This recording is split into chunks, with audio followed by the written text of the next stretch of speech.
Dit is de Brig Radio CHPD 107.7 FM in Elmer, Ontario, met Onse Jeschicht. Onze Geschicht wordt aangevoerd in Winkler, Manitoba van George Rampel en handelt van de Mennonieten die in de 1920 jaren van Canada naar Mexico aansiedelden. Ditmaal is nog meer de reden van wat zich toegedracht heeft in Nuevo Ideal Durango. Ik zie hen Rampel en ik wens je een goede aanvang.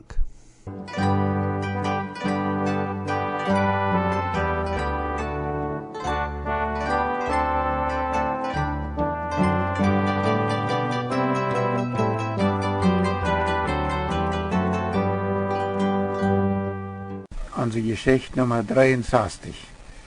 Ditmaal vertellen we nog meer van de Durango-Mennonieten. Laatstmal hadden we nog groot aangevangen daarvan te reden dat de oud-kolonische Durango, La Batea en La Honda Ältestas en de stad Durango met de eerste generaal over de zaak van militairkorten merken reden konden. Nu vertellen we wieder daarvan. De Ältestas zeiden dem generaal dat ze zich door grote zorgen over maken, wanneer Mennonieten de militairkort onderschrijven zullen. En de generaal verzocht de Ältestas en ihre redner dat zij duidelijk te erklären dat hij van de hoge regering den bevel gekregen had, beambte mannen en de Mennonieten ihre daden te checken en door de Mennonieten de gelegenheid te geven, zich als landesburger registreren te laten. En dat jeder einer, der sich als mexikanischer Bürger registriert, im Dezember im selben Jahr seine Militärkarte erholen wird. Und zwar ganz ohne irgendeinen Dienst leisten zu machen. Das General stellte die Sache so an, als wenn das bloß eine Registrierung wäre und dass die Militärkarte für die Mennoniten nicht mehr zu bedienen haben wird als eine Identifizierkarte. Er sieht auch, dass das für die Mennoniten eine ganz freiwillige Sache wäre. Aber er muss den von der Regierung gekriegenen Befehl nachkommen und Beamte nur die Daten checken und den Mennoniten diese besondere Gelegenheit anbieten, dass sie sich auf diese Bedingung als Landesbürger anregistrieren können. Der General sieht, sie hielten dafür, dass die Regierung den Mennoniten in dieser Sache besonders entgegenkam und dass das für die Mennoniten eine buitengewöhnliche Gelegenheit bedient. Die Durango-Mennoniten gingen auf diesem Angebot an und Durango-Regierungsbeamte kamen einen Tag erst an ein Dorf an, wo die Menschen an das Dorfschulhaus kamen und da merken die Beamte das für alle in Mexiko geborene Personen, die dort wollen, vor dich, dass sie mexikanische Bürger werden können. Das taten sie an demselben Tag auch noch an einem zweiten Dorf auf der Durango-Siedlung. Die durangosche Beamte wollen das am nächsten Tag in Meierdorfer vor dich merken kommen, aber dann, als das an diesem ersten Tag Abend geworden wäre, dann wird zu abends von der nationalen Radiostation und an den Zeitschriften ungefähr das gesagt. Von der haben die durangosche Mennoniten dort angenommen, wo sie sich was nu noch immer vergewehrt haben. Alle Männer lassen sich Militärkarten merken und waren freiwillig militärpflichtig. Und als das passiert wäre, dass sonst überall ausgepersonet worden wäre, dass die Krieg dort jeden Teil getan haben, von was sie den Mennoniten versprochen haben, dann fehlten die Durango-Mennoniten sehr Bedrohungen von ihrer Regierung. Und sie leiten das an die anderen Dörfer all nicht auch noch vor dich merken. Heinrich Weibergen sagt, die Oms werden sehr beschuldigt für diesen Fehler merken. Und vielleicht wäre das auch ein Fehler, dass die Leiders auf die Regierung ihrem Angebot angingen und ihre Glieder leiten Militärkarten merken, um sich anbürgern lassen. Aber das wird bestimmt nicht ein mutwillig gemerkter Fehler. Dann, wenn sie gedacht haben, dass das wem würde in Gefahr bringen, dann haben sie das nicht getan. Aber vielleicht wird es doch besser gewesen, wenn die uns eine Bruderschaft angestellt haben, so eine wichtige Entscheidung mit den Brüdern taub zu machen. Denn viele Brüder haben die Onse nachher noch lang sehr dafür beschuldigt. Am Versuchen einen Weg zu finden, wo die vielen Beschuldigungen endlich abhören können, und diese Sache zu einem friedlichen Ende zu bringen, stellten die Onse mit der Zeit eine Bruderschaft an. Auf diese Bruderschaft fragte der Älteste der Brüder, ob sie andere zu Gott holen wollen oder können, dass sie sich hatten überreden lassen von den mexikanischen Regierungsbeamten, ihre Lieder Militärkarten merken zu lassen, sich anbürgern zu können, sodass sie können regelrechte Passaportes merken. Diese Sache regt nicht nur die meisten Durango-Mennoniten sehr ab, aber auch viele Chihuahua- und Zacatecas-Mennoniten. Bald redet man die Mennoniten in Mexiko überall davon, dass sogar die oldkolonische Prediger auf der Durango-Kolonie Militärkarten gemerkt haben. Und besonders reden sich viele Kolonisten auf der El Capulin-Kolonie in Chihuahua sehr darüber ab. Da wir eine Gruppe Familienvaters wohnen all meid werden von dem immer all ihr Land bewatern machten, und da wären scheinbar auch all verschiedene andere Sachen, wo wir in diese Virus all nur eine Ursache sagten von der El Capulin-Siedlung wegstreichen zu können. Und aus den Mennoniten in Mexiko da noch überall davon hören, was auf der Durango-Kolonie passiert, wir wären dort in Mexiko Bürger waren, wozu mennonitische Männer eine Militärkarte unterschrieben mussten, dann war nicht nur auf der El Capulin-Siedlung, aber besonders dort sehr viel davon geredet, dass die Mennoniten in Mexiko nie alle ihre Militärfreiheiten verlieren würden.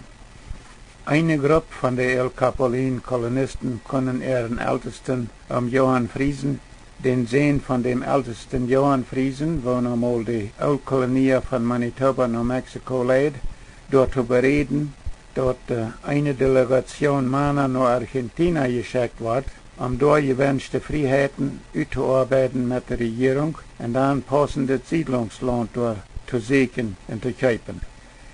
Sie fangen dort beides, gewünschte Freiheiten und passende Siedlungsland.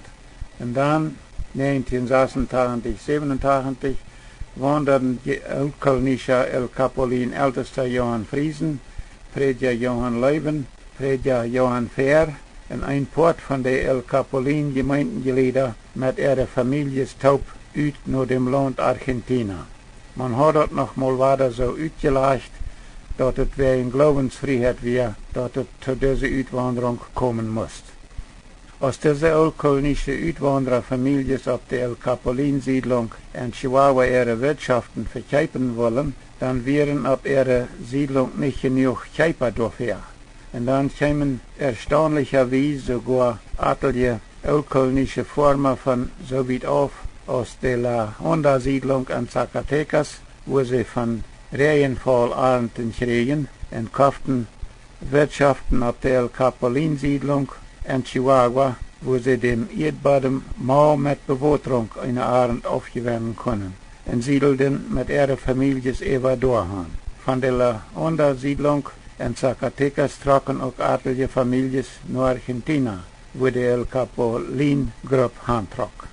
Die Oldkolonie ihr Schulwesen in Durango, zoals Franz Ginter dort beschrift, hat Jakob Wahl mir auch zugeschickt. Ein Theater geführt aus Franz Ginter dort beschrift, weil wir hier Worte von vertalen, wo dort oldkolonische Schulwesen auf der Durango-Siedlung in den Anfangsjahren beschrift.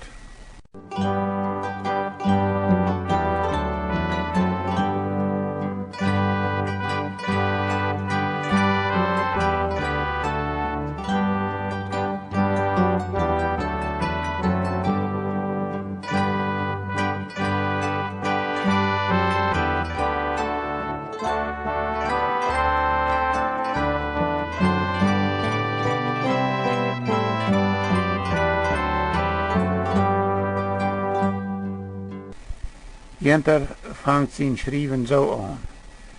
Einen Morgen kam Abraham Weiklassen, einer von dem Dorfsamt in Hochstadt, noch uns und red mit mir über einen Schullehrer meiden om een nieuwe school aanvangen school te hebben. Hij zei mij, ik geloof du bist je eigen man daartoe, willst du voor fysisch schwere Arbeit nicht gesund genug bist. Ich kann mich aber noch nicht kurz dazu entschließen. Klassen geeft mij tijd deze zaak te evalueren. Hij zei, morgenavond heb ik te schulden, wozu alle oomtjes eingeladen zijn. Eer ik ga, kom ik mij bij die Bescheid holen over wat du daarover besloten hast. Ik had also 2 dagen mij dat te evalueren. Ik dacht mijn leer durch. Ik evalueerde mijn leer schoolbildung.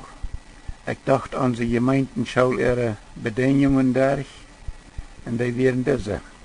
De schoollehrer soll beim Schoolholen Gemeinden sein, Einmütigkeit, Abverwehrlichkeit en rechtes Verstehen pflegen. En wat de Nobers wünschten, soll auch in Betracht genommen worden. Jeder Schoollehrer soll ein friedlebendes, gehorsames Gemeindenglied sein und soll diesen sein auch an die Schulkinder anplanten. Er soll sich der Schularbeit ganz widmen oder angeben, und dort wir jeder Schullehrer seine Pflicht, sich immer so zu benehmen, dass seine Schüler immer mit Achtung, Ehrfurcht und Liebe begegnen können. Hauptsache in der Schule wie Religionsunterricht. Aber damit soll man nicht so weit gehen, dass die Schule den Prediger verabscheut. Die Tagsbeker an der Gemeindenschule wären die Bibel, der Katechismus, das Neue Testament und das Alte Testament, die Bibel. Der Katechismus muss auswendig gelehrt werden. Das Schreiben sollen die Kinder mit gotische und auch mit latinische Buchstaben lehren. Das Singen, das Rechnen und das Koprechnen soll die Schulkinder gelehrt werden. Die Schulregeln, Gedichte und Wünschen sollen die Kinder auswendig lehren. Of ik dit alle moet doen kennen met mijn 8 jaar Elementarschulbildung, dat geeft me veel te bedenken. Aber am nächsten Abend kwam Abraham Klassen, hij te schulden ging, en vroeg mij of ik mij over Angebot besonnen had. En wann zo, voor wat voor een prijs ik Schullehrer zijn wil. Ik zei, ik wil willig dat voor 1 Monat, den sogenannten Sommermonat te verzekeren, en ik wil dafür 18 pesos haben. Gut so, sagt Klassen, und ging dann naar dem Schulhaus, wo die Hochstädter noch am Lüden. Am nächsten Tag kam Abraham Klassen und sagte mir, wir sind uns einig geworden, die für 1 Monat aus unseren Schullehrer zu meiden, und zwar für 18 pesos, so's du anbaust. Am nächsten Montag, als ich nach der Schule heimkam, dann wären da all mehrere Nobers mit ihrer Schulkinder taub, um noch ein Bett reinzumerken zum Schulhaben. Ich feilte an meine Brust ein Bett unheimlich, als ich die 48 Schulkinder an mir ansah. Sie wären lustig und ich feil beengt an meine Brust. Die Nobers verleiten den Schulhof und ich raub die Kinder an der Schule und dann, wobei mich meine Stimme meist verseht. Durch diesen ersten Schultag hatten meine gespannten Nerven überall neu geladen. Nach dem Sommermonat versuchte ich mich auf unsere kleine Wirtschaft nützlich zu merken. Wir hatten 2 kleine Ossen und meine früheren Eck vierten für einige Nobers am Dorfplatz Hei in Haus. Dafür krieg ich wieder Hälfte von ihrem Hei.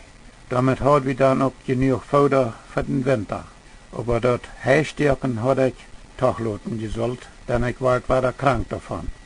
Ich war aber bald gesund und ich feilt den Raub als Schullehrer für den Winter, ditmal für 25 pesos im Monat, und zwar war am Dorf Hochstedt.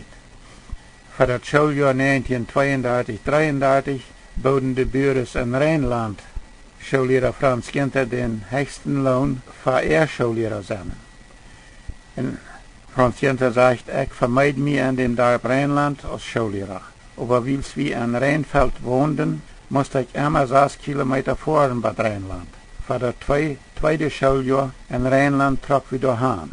Als die Schule im Fahrjahr von der Oms untersagt ward, dann ward mir von an gesagt, In Kanada haben wir die Schaulehrers gedodelt, wenn sie sich vergreipen en te weit gaan met ihrem leren aan de school. Dit schwaakt mij en mijn vernemen. Dan ik wil de schoolbildung jaren nog hecher brengen. Ik wil andererseits aber kein Friedensstierer worden. Ik Schaullehrer Franz hinter seinem Schreiben klingt auch weiter eruit, dat ook in Durango viele Eltern wären, wo ihre Kinder mehr en rechter leren lassen wollen, dat aber auch ihre geestliche Leiders hechret en rechteret leren onderdrukten. En nu de oud-kolonische gemeente kämpft op de Durango-kolonie in de lood 1990 jaren met ihre menselijke gesetzen een. De leiding van de Durango-oud-kolonie-gemeente had de kolonisten zo'n moderniseringen als gomreifentrekters en koorvoerten gebroken, elektrischen Kraftstrom en telefoon hebben, noch lang immer verbeiden gekonnt. Dadurch werden aber auch lang immer noch mehr Uneinigkeiten, manch ums und breiter entstanden. Aber man will dort auf der Durango-Siedlung nicht zugeben, dass ihre Kolonisten die Modernisierungen, wo die Chihuahua-Kolonie, Old-Kolonie auch lang alle Gutgeheiten und angenommen haben, auch endlich mit Freiheit haben dürfen. Mit der Zeit wurden die Uneinigkeiten da wären so groß, dass die Durango-Old-Kolonie gemeint dadurch ganz einbrach. Und es steht sich für sich einig zu werden, die Modernisierung und Totoloten trocken 1997, 98 ältester Bernhard F. Bickert, 5 Ohms und ein Port von den old-kolonischen Gemeindenglieder mit ihrer Familienstaub nach Argentina. Als ältester Bickert noch eine letzte Bruderschaft aufhält in der Durango-Kolonie, wen dort von der Durango-Kolonie wegtragen, dann wir sehen Text, wer nicht mit mir ist, der ist gegen mich. Ob diese Bruderschaft früher einige Brüder, wo nicht die Mädel hatten, die Ansiedlung nach Argentina betonen zu können, wo sie dort merken sollen, dass sie auch mehr tragen können. In dem ältesten seine Antwort zu dieser Frau wie kort und klar. Land ist in Argentina genug auch für you, aber mit dem Durchhandtragen will je jemanden selbst leiten. Andere Brüder sehen zu ihrem Ältesten, wenn wir von hier wegtragen wollen, dann überlassen wir dort doch noch einmal in unser Sieg dort in Campeche, auf das dort nicht auch gute Möglichkeiten für uns gibt. Dann durchhan wird dort Ansiedeln viel weniger kosten, zodat auch ärmere Familien sich dort leisten können. Aber ältester Bickert bleibt dabei. Wer selbst wohin tragen will, als mit nach Argentina, die muss sich auch dort selbst mitweiten. Diakon Jakob de Waal trok mit seiner Familie und etliche andere Familien taub naar de Nuevo Durango-kolonie in Campeche. Hier moet we voor dit Mal weiter aufbrechen. Nächstes Mal vertellen wir noch ein bisschen mehr von den Durango-Mennoniten und dann fangen wir an, von den Mennoniten ihre angeplante Trägwanderung von Lateinamerika nach Kanada zu vertellen. Bis nächstes Mal. Ich sehe George Rampel.